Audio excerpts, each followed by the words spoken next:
Today's the first day of 2018, and I think it's a perfect opportunity to look back on the last year and all the videos I've uploaded. In my opinion, 2017 has been the year where all of the best content this channel has to offer was made. Last week, I asked you what projects were your favorites, and the ones that the most people were excited about were hands down the radio telescope and pulling images from weather satellites. The weather satellite video was the first of 2017, and it was a lot of fun to make. Building the antenna was particularly interesting because I'd always wanted to learn about how radios work. But nothing was more exciting than the first time we managed to pull an image straight out of the air as a weather satellite passed overhead. Later in the year, I finished off the project in a second video detailing how the signals can be converted from simple beeps or digital noise into the beautiful images of the Earth that you see here. I loved the project so much, I even made this t-shirt design about it. Next up, the radio telescope was also great because it was the biggest build me and Artem got to work on together, and the final result was really cool. Using only an old satellite dish, a broken 3D printer, and some bits and pieces we'd brought along, we built this little motorized radio telescope and used it to take pictures of the sky in microwave frequencies. With it, we were able to clearly see the geosynchronous ring of satellites, which looked especially impressive when overlaid to scale on a 360-degree panoramic image. Even though it'll be a while until I can build another radio telescope, later in the year I made the first piece for the upgrade, a special filter to remove terrestrial interference. It also gave me a chance to go over the process of making custom circuit boards using UV-sensitive film and etchant. A lot of series got started in 2017, and one that you'll be seeing a lot more of is the Biology Techniques series.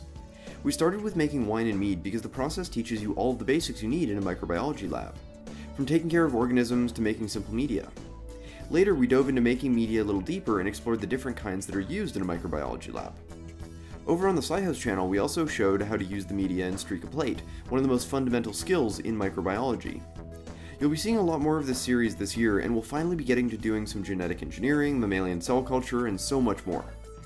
Keeping on the topic of biology, one of my favorite projects this year was making a leather-like material using bacteria. The bacteria we used are found in a drink that's becoming more and more popular called kombucha. As it grows, the bacteria form a polymer mat at the surface of the liquid made of bacterial nanocellulose. The material, when dry, is extremely strong, at least as strong as nylon, but can be made from nothing more than sugar and tea.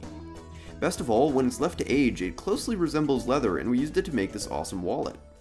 In the interstitial areas between biology and nanotechnology, there were a couple of projects that I'd been meaning to complete for a long time. The first was the basics of immunofluorescent imaging and making the very first piece of a nanoparticle system used to image cancer in the body. In that video, we made a modified version of a fluorescent dye called fluorescein so that it can be attached to almost any substrate. I hope that at some point this year we'll be able to use it to make some fluorescent and magnetic nanoparticles, bringing us one step closer to finishing this project.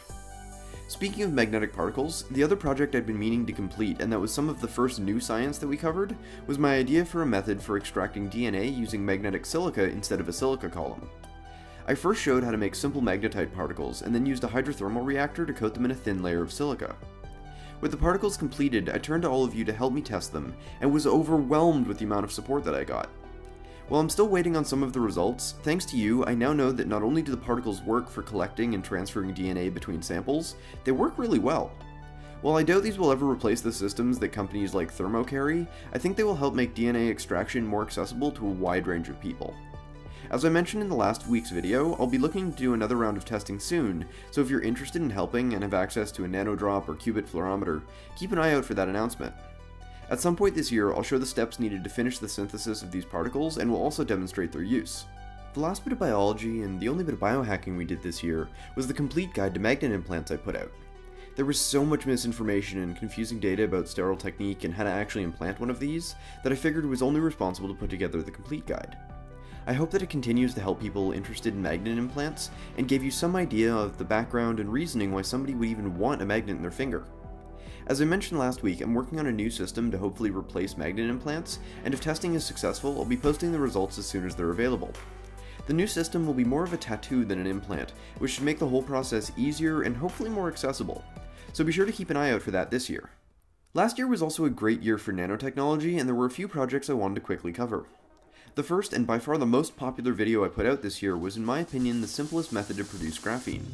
Using nothing more than electrolysis and some graphite foil, it's possible to produce gram-scale quantities of graphene for all of your graphene needs. We also looked at some other graphite chemistry and explored what happens if instead of forcing graphite layers apart, you instead put things in between like ham in a ham sandwich. Using some simple chemistry, it's possible to put all sorts of ions in between the layers of graphite and radically adjust its properties in a process called intercalation. We explored the simplest version of this and intercalated some sulfuric acid. On the topic of graphite and carbon compounds was a series I started on the production and function of supercapacitors. Supercaps are one of the main things I research, and the first video I put out gave a basic idea of how they work and how a really simple cell can be made at home. You'll be seeing a lot more supercapacitor work in the near future, especially now that I have a working kiln, which I also showed how to build. To finish off with nanotechnology, we explored the basic process for making fluorescent carbon-based quantum dots out of simple table sugar. While the paper the video was based on was horrendous, we managed to get a decent result after a bit of tinkering, and we were left with 3 distinct colors of quantum dots, with no need to work with toxic cadmium compounds.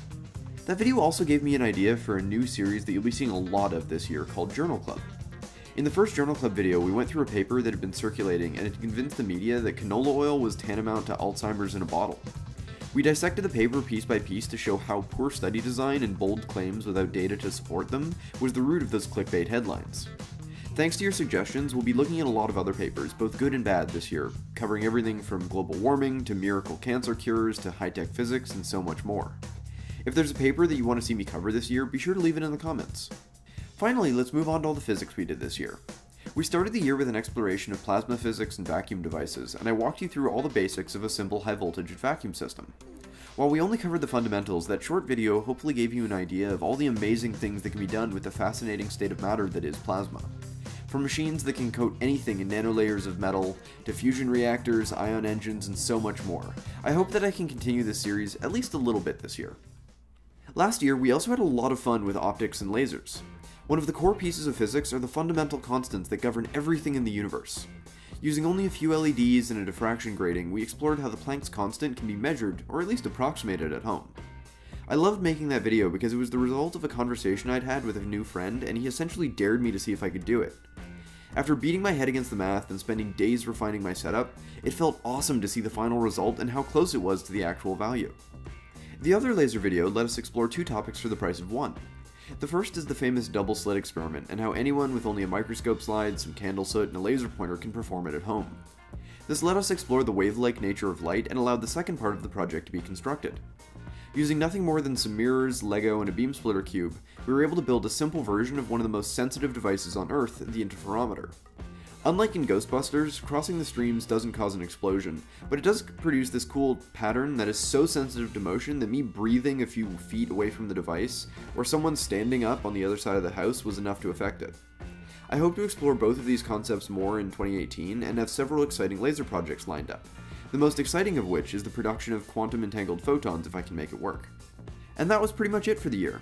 There were some other videos like the grab bag videos and the video about mesh networks I put out before net neutrality died, but that was all the big projects. The channel has grown so much in the past year and all of your support has been amazing.